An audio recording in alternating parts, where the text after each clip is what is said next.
Mən müəllim ailəsində doğulmuşam. 2000-ci ilin əvvəllərindən atamın həm də ikinci ixtisas kimi baytar ixtisasını bitirib. Atamın bir balaca apteki var idi. Mən o aptekdə baytar aptek idi deyə, mən o aptekdə elə atama kömək edirdim. Nəysə, məsələn, dərmanlarla bağlı danışanda diqqətlə qulaq asırdım və heyvanlara da sevgim elə o gündən başlayırdı. İnsanlardan heyvanlara, heyvanlardan insana keçən xəstəliklərə zoonoz xəstəliklər deyilir. Bunlara misal gətirmək olar ki, bunlara qara yaradır, dabaqdır, leptospirozdur, quduzluqdur, bruseliyozdur. Elə bunlardan birindən məsəl üçün ən çox yayılmış xəstəlik olan bruseliyozla bağlı məlumat verim mən. Bruseliyozda bir neçə serotipi var. Bunlara məsələn Brucella abortus, Brucella canis, Brucella ovis, Brucella abortus melitensis bunları misal gətirmək olar. Bunlardan insanlar arasında ən çox yayılmışı Brucella melitensisdir. Bunlardan da adətən bizə şikayətlər və yaxud da müraciətlər ən çox rayon və kəndlərdən gəlir. Məsələn, hər hansı bir ferma, hər hansı bir təsərrüfat qoyun binəsində yaşayan, ya orada çalışan bir çoban, o qoyunlara baxan çobanın məsələn ailəsindən bir 3-4 yaşında uşaq bildirilir ki, bruselyoza yoluxmuşdur, analiz olunub, bruselyozdur. Bu necə yoluxur? Əsasən erkəklərdə, heyvanlarda toxumluqda olur, dişilərdə isə balalıqda rast gəlinir. Təzə doğulmuş heyvanın balası, məsələn tutaq ki, qoyunun balası, quzu doğulur. Bu balaca 3-4 yaşında uşaq, indi hardasa ağlı kəsmir o baxımından. Gedir o heyvanı sevmək istəyir, ona sığal çəkir. Sığal çəkərkən təzə doğulub deyə, onun balalıqda var deyə, o təzə doğulmuş quzudan onun əlində əgər yara varsa, oradan sirayətlənir və yaxud da əlini məsələn ağzına aparır, həmən uşaq, həmən insan yoluxmuş sayılır. Ona görə də uşağı nəzarətdə saxlamaq lazımdır və şəxsi gigiyena qaydalarına əməl etmək məqsədə uyğundur. Onda deyək ki, ən çox əməliyyatlar nədən müraciət olunur? Yəni, hansı cərrahi əməliyyatlar eləyirsiniz? Hal-hazırda ən çox bizə müraciət olunur cərrahi müdaxilələr, qısırlaşdırmadır. Məsələn, maşın altında qalıb heyvan, ayağı mı qalıb, ayağı mı nekrozlaşıb, çürməyə doğru gedir o.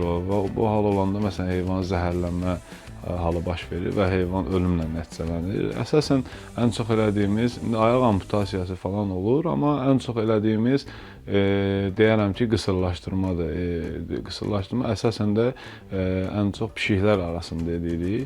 Qısırlaşdırma əslində heyvanların təbiətinə ziddir, amma qısırlaşdırma olunan heyvan uzun ömürlü olmasına gətirib çıxarır ki, yəni o heyvan çox uzun ömürlü olur və çox yaşayır digər heyvanlardan fərqli olaraq.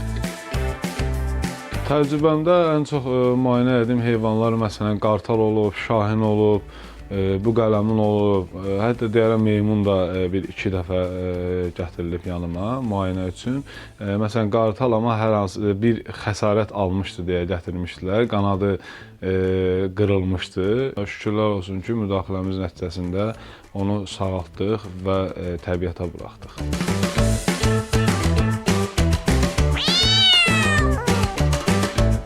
İlkin müayinə zamanı heyvana ümumi baxış keçirmək lazımdır.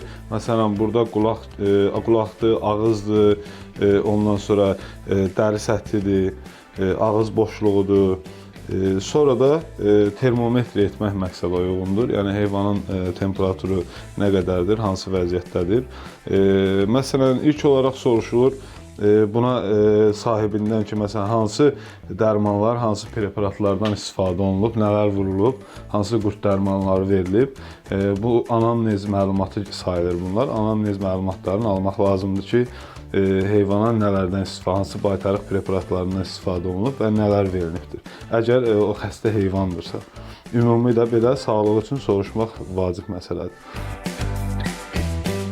Məsələn, bizdə belə verilir ki, qurd dərmanları bir həftə öncə vaksindən ac 5-6 saat ac saxlamaq şərti ilə qurd dərmanından istifadə edirik.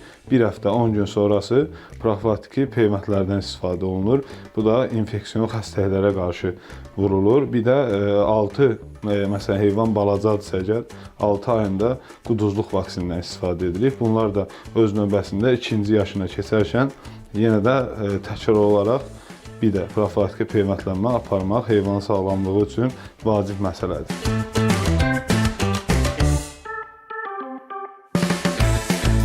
Bu pişik sadəcə bizim küçədən tutub gətirdiyimiz bir pişikdir. Müayinə üçün gətirdik. Ümumi müayinə eləyək. Bu pişiyin artıq 5-6 hardasa yuxarı olar, aşağı olmaz yaşı var. Ona görə də bunun məsələn ağız boşluğuna nəzər yetirəndə bunun məsələn dişlərinin artıq biri düşüb, yoxdur artıq yaşla bağlı. Ümumi məsələ üçün danışa bilərik əsasən dəri xəstəliklərindən ya bunların xəstəliyindən.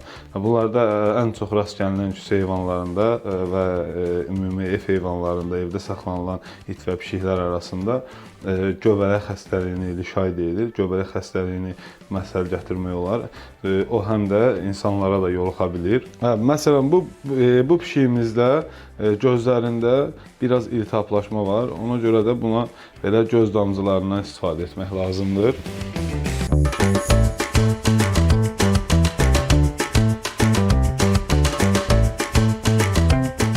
Və mazlardan da istifadə etmək məqsədə uyğundur. Bunu ən azı 3-4 gün buna istifadə etmək yəni yaxşı təsir göstərir. Pişiyimiz dağıtdı. Çox aqressiv pişikdir.